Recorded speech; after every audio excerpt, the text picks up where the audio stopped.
এখনো কেন আমাকে ভাইয়া বলতে হবে? আমি অ্যানসার দিয়েছি, সব সাইয়াই ফার্স্টে ভাইয়াই থাকে। গত শনিবার উপদেষ্টা ও নির্মাতা ফারুকীকে জন্মদিনের শুভেচ্ছা জানিয়ে ফেসবুক স্ট্যাটাস দেন স্ত্রী নুসরাত ইমরোজ তিশা। ক্যাপশনে লিখেন, had a wonderful time.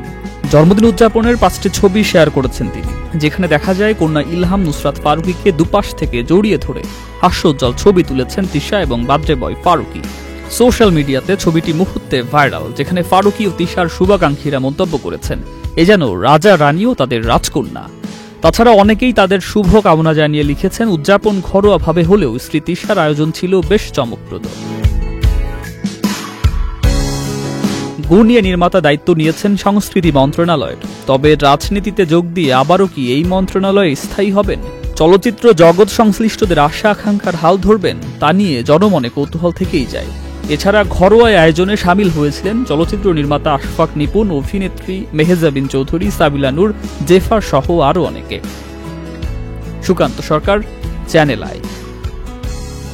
Bundle থাকলে প্রতি সেনমানিতে টাকা বাঁচবে।